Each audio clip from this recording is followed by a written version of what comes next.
Welcome back to the Professional Lovers channel. I'm Al. And I'm Patty. And we we're are the Professional Lovers. And the first thing we want to do is thank you all who gave us anniversary shout outs. We had a great time. We can finally say we've been married for 28 years and counting. Yes.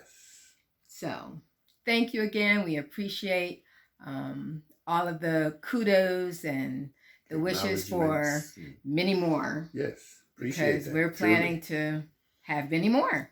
Yeah, and we're going to tell you all about it too.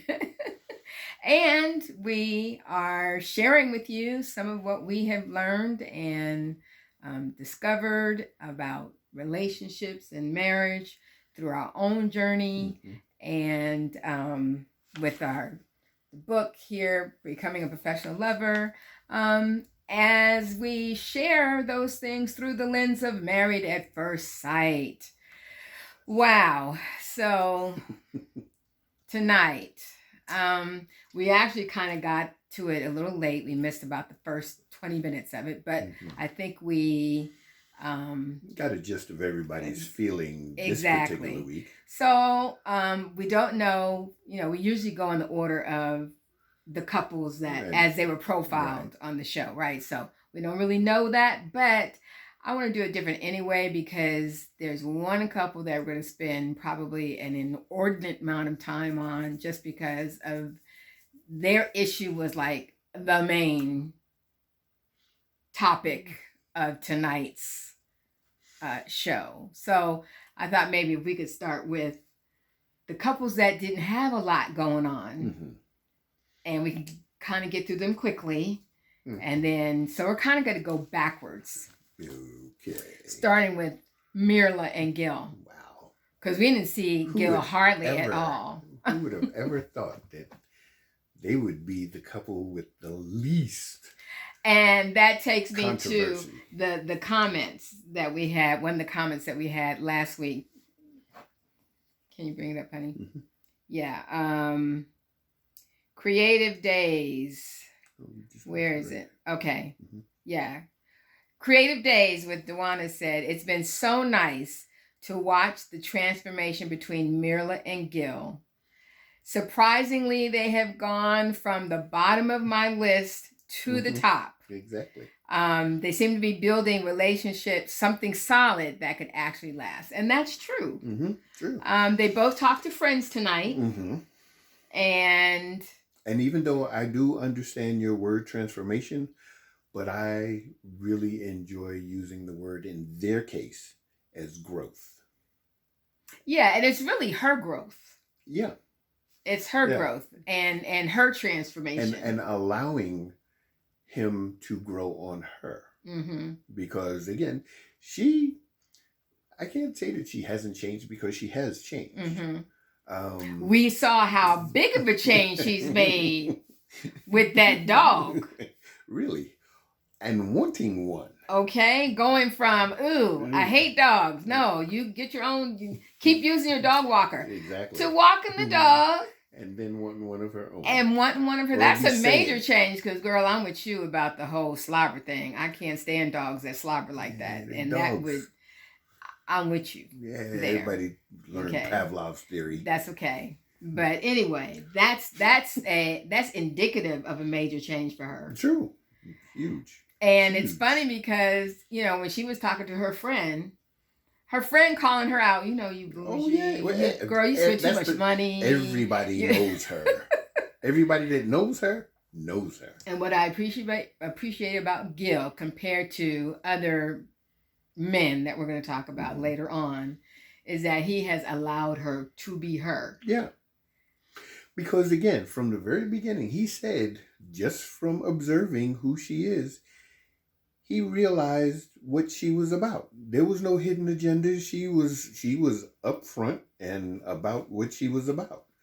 And I even see a transition in him for the simple fact that he went apartment shopping and got the frou-frou options. Something that he knew she would like. Right. But I do believe that he even appreciates marrying up in style. You know, where as a fireman, you know, you're service oriented. That's your life. You know, you're about the basics. Exactly. You know, there's not a whole lot of extra because again, your effort, your existence is for others. You know, and I think in this case, he realizes that to have this woman who I'm sure he enjoys because I think they have a great chemistry, that he wants to keep her happy, but by being happy, he's going to have to learn how to appreciate some of the better things in life, which he's not accustomed to because that's not his concern. But to have them is nice. Yeah. And he ain't thinking about throwing them back because if he threw them back, he'd have to throw her back. So, and she said something that others that we're going to talk about in a minute could benefit from, and that was choosing to focus on the positives. When her friend asked about his bald head, what about his head? Knowing that she didn't like bald heads, and she said, you know, I have chosen to focus on the positives and what he brings to, you know, the relationship, and he has turned out to be even more than I could have asked for. So, kudos to Mirla and Gil for keeping it even keel and not having to deal with a major conflict yet. True. And even if they do, I think they'll discuss it because actually she even mentioned that, you know, because she was asked, did y'all have a, you know, a argument or whatever? And it was like, no, but if we did, we would discuss the situation. And hopefully they will. You know, I think that's something we can relate to. Yeah. You know, we discuss situations. We don't argue about stuff. No, we don't. We silently argue. Well, we haven't done that in a long time either. Yeah. That was like in the first early stages. 10 years maybe. Yeah. Michaela and Zach seem to be in a good place tonight. So far, so good. She talked to her sister. Yeah. And she told her sister that she loved him. Yeah, and how much she feels she's grown. Yeah. In 3 weeks. And well, it's kind of 4, isn't it? Well, no, it's actually 5. Okay. But yeah, since their turmoil. Right. Oh yeah. But she's grown. She feels like, you know, she's matured. Her sister feels like she's matured. That she's not so acting out, reactionary. Exactly. That she's not bottling up her feelings. So, you know, that's another transformation that's been positive. Nice to see. Yeah, definitely. And they had a good time in tonight's episode. Yeah. Yeah. So showing their creative sides. Kudos for them. Poetry. I know, those were cute. Corny at times, but cute. Rachel and Jose didn't really have a lot going on this time, but their last conversation about Summer Rachel was very interesting and gave Jose a little pause. Yeah. Because Summer Rachel said, you know, when she's out of school. And she's bored. And she hasn't been in a relationship during the summer, which allows her to travel and engage in a lot of activities and keep herself busy. And she's worried that if she has to be sitting in Jose's house every day, all day, doing nothing, that she's going to get bored and have an attitude. And he needs to brace himself. And he was like, okay, what does that mean? What does brace yourself mean? Well, I think that phrase what you trying to tell me? It scared him. Yeah, well, I mean, she did, you know, she had a point in saying how she's the one that's going to be making the biggest change. Transition, right. She's these 8 weeks. Her life. Right. And moving into his house. Right, he gets to go back home. Right. To his familiar surroundings and how he does things in his house, and she's the one that's being uprooted and in an unfamiliar place and having to do most of the adjusting. Exactly. You know, and he's gonna have to kind of, you know, be objective to that situation because it is an adjustment, a major adjustment for her, for anyone to go into somebody else's domain. Environment. Yeah. That's going to be, that is hard. But it was interesting when he said that he was having some trust issues because of her running away. And wasn't he the first one that walked off? I didn't. When they had a little disagreement? I didn't. And he went back to his house or whatever? That was a projection moment in my I mind. was like, when did she walk off? Because the only time she was away was when you locked her out. So maybe we missed something there. But anyway, so that's giving him some pause, and hopefully they'll, if they get to that point after the 8 weeks, if they decide to stay together, that will be another way that they have to adjust and adapt. Yeah. All right. So our last two, Brett and Ryan. Brett talked to a friend. Ryan talked to his sister. Brett knows how Ryan feels. Ryan thinks that, that she may not, right? That he's saving her feelings and saving her heart. But when you know somebody's not really there, and she knows that Ryan has checked out. And now you're wasting somebody's time. But she said he needs to just say it. Yeah. and be done. I mean, at least know where you stand and move on from there. But the questioning and then that discussion, him talking about how that he's fake missing discussion, sleep, and things are on my mind and I'm having issues. I haven't been sleeping and so on and so forth. Was that his way of getting back into the bed that he wanted to sleep in because she was? Well, no, he said he was on the couch because he felt that might be easier for her to be able to see him on the couch rather than being in an actual separate bedroom. What? I mean, you can see me from a distance. That'll make you feel better. Yeah. As opposed to not seeing me at all. Right. At least, I'm here. I know you're there. You're as opposed to space in between us, there's a wall in between us. Whatever, there's still something between us. We're not together. And the whole defaulting back to lack of sleep was cowardly. It was cowardly.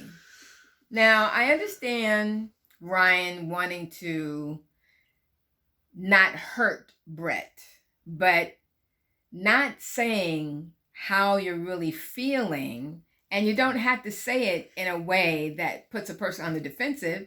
You can just talk from I statements. Remember those? I, not you do this or you don't do this or you do. That's the Johnny way. Well, because you. Yeah. So you can talk from I statements, and nobody can fault you for how you feel. Exactly. Because it's how you feel. So but just be straight up. And he can't be. And he told his sister, "I'm not used to being emotionally open."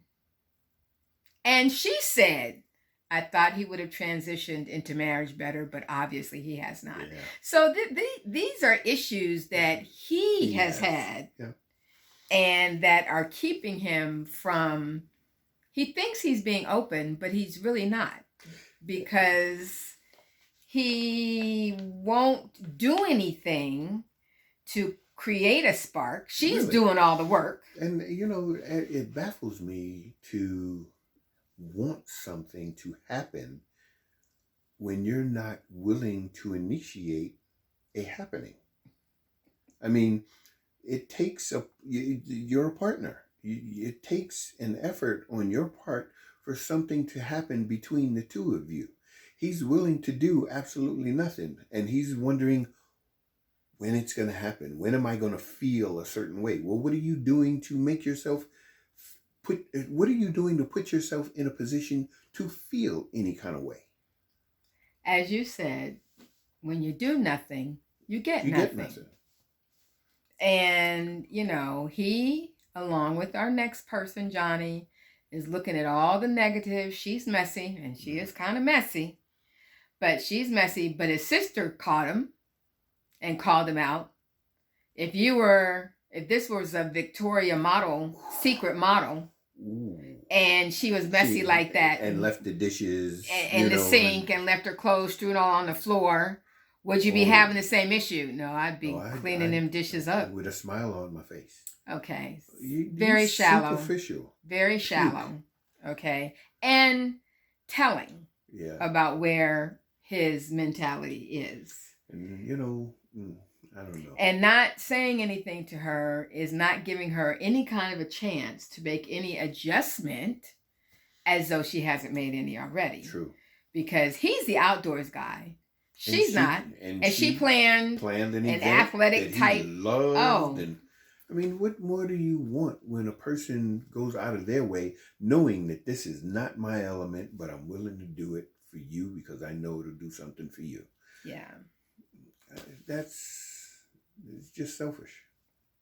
Which takes us to Johnny. Yes. I'm so over him at this point. He is now, his behavior, the whining, the criticizing, the tantrums, they're getting on my nerves. Well, actually, and again, I tend to reflect back on certain things that they talk about individuals, their background, and so on and so forth. He's always wanted the approval of his father. His father eventually said that he was happy for him, that he was happy, and yada, yada, yada. But one thing that I don't believe Johnny ever learned from his father was how to be a man in a relationship. And, you know, that's evident. Yeah. And it's not that, you know, there's a manual or anything that you can learn these things from, but I don't believe that Johnny has had an example of what relationships entail, you know, because his father bailed on him early, you know, and stayed away, you know, and he's always wanted, you know, the recognition of his dad, you know, not having it. I think it had a major bearing on him, and he's never had any long relationships, you know, because he's always had this grandiose dream of what he thinks his spouse or his partner, his wife, should be. Right. And bring that other comment in while you're finishing. Well, what I do appreciate about Pastor Cal, telling them you need to give a funeral for that person that you think is that perfect. ideal woman. That ideal woman, she doesn't exist. Jay Wade, is that right there? Okay. I think, yeah. Yeah, Jay Wade said, and this we is appreciate this. Yes. Because Ryan and Johnny are serial daters or have been serial daters, they're so used to swiping left that it's opened them up to chasing rainbows of perfection and sparks of infatuation and moving on in the instant a woman doesn't measure up. Exactly. And Pastor Cal, yes, basically said that. Blam. Any woman that Johnny is holding up to his ideal will not measure up because it's an ideal, perfect woman that doesn't exist, which is why he's not married. True. So constantly comparing Bao to this woman in his head. But he even goes beyond the comparison. He gets painfully mean with the things that he says about his her wife. Yeah. You know. Yeah, and Pastor Cal called him out on that as well. And I appreciate Pastor Cal saying of what you're telling me about your wife sitting next to you. She's evidently more women than you can handle, or more women than you deserve, because she's sitting there dealing with this. Taking it. And he pointed out she is strong. Exactly. She is confident, and she's there taking his crap. How blinded can you be in not understanding? And again, there's so many little things. She's not a touchy-feely person. She knows this. She's told him this. But every time I see them together, she is the one initiating any type of contact. You know, even when they had their argument on this past episode, she goes to him, holds his arm, and reminds him, I'm still here. You know, I'm not running away. But what does he do? Run away, because that's what he did tonight. Go to his apartment and sulk and pout, and then renege on inviting her to the family barbecue invitation was ugly. That's as bad as deadbolting your wife on the outside of the door. Exactly. Now, So a problem that Johnny also has, he kept saying that, we're too different. We see things differently, so we're incompatible because they see things differently, they process things differently, they have conflict because they're incompatible. People. You're two different people. So in our book, we have a tip that says oneness in harmony, not sameness, holds a marriage together. You are not supposed to be the same. That's boring. You're two different people. Even if you are very, very much alike, which we do. We are, yeah. We are very, very much alike in our temperaments and in our communication style, in our language, how we say, what we say, the words we use. We so many times you wouldn't believe it unless you heard it. We say things at the same time, the same way, with the same words. It's really weird. Sickening each other. It's like, can I have my own brain, my own thoughts, please? Get out of my head. Okay. So anyway, but you're not supposed to be the same. Exactly. The next tip here says you're alike enough to understand each other, and they're still learning each other. True. It's only been 3 or 4 weeks. It's been 4 weeks, right? Then the next tip says, but you're different enough to enrich each other. Exactly. If you're exactly the same, like you said, what is there to do? You're bored. That's boring. Okay, there's nothing to learn. There's nothing to bring any kind of explore. Nothing to explore. Yeah. You're not trying to be the same. Really. Okay. Now, I have to agree with Johnny's assessment of their difference in love styles and what he needs to feel loved. That is what he's telling. But there's nothing wrong with having different love styles.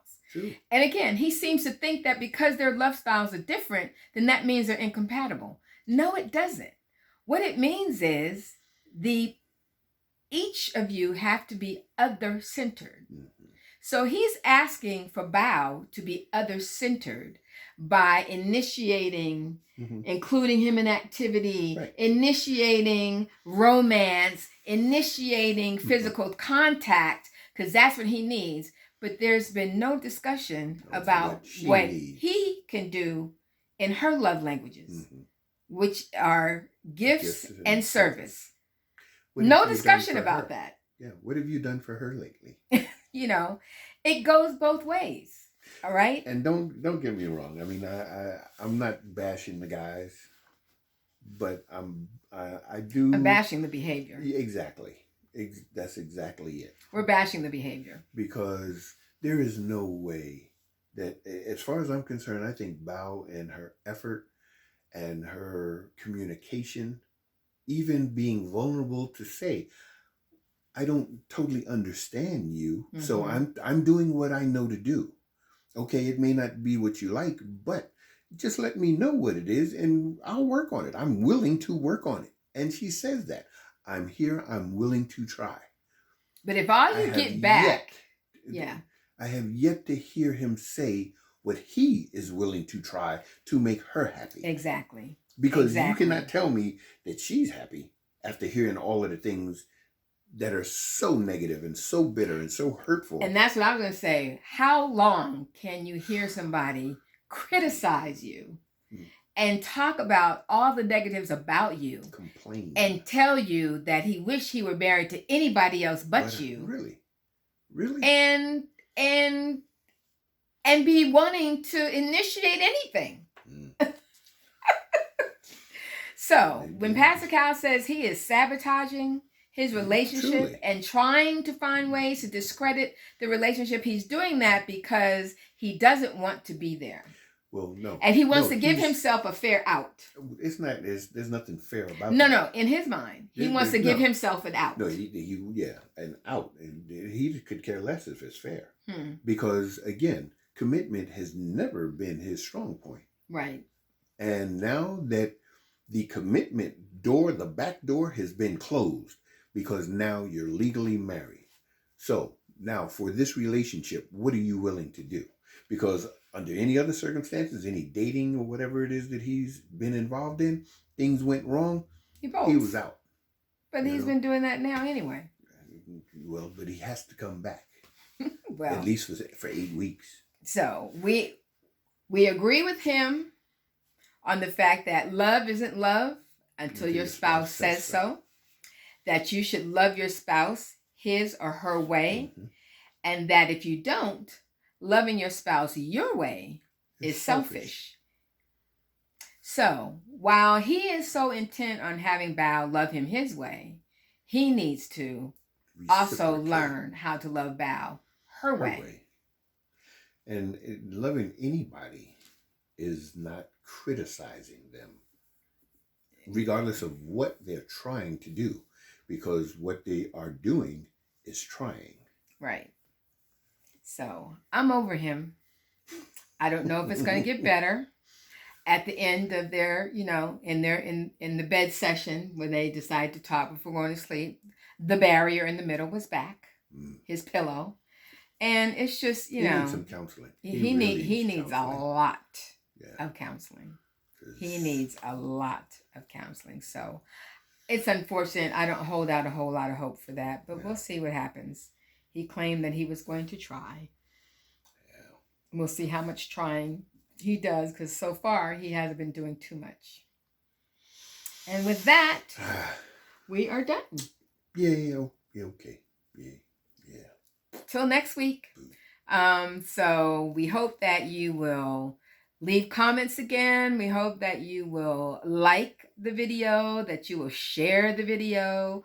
We're inching up in the number of subscribers that we have. So we appreciate the new followers and subscribers. Welcome. Please leave messages, notes, thoughts, and we shall respond. Because we definitely try to respond in some way to every comment that you guys leave. So with that, we look forward to being back next week. Until then, you know what we say. Stay safe.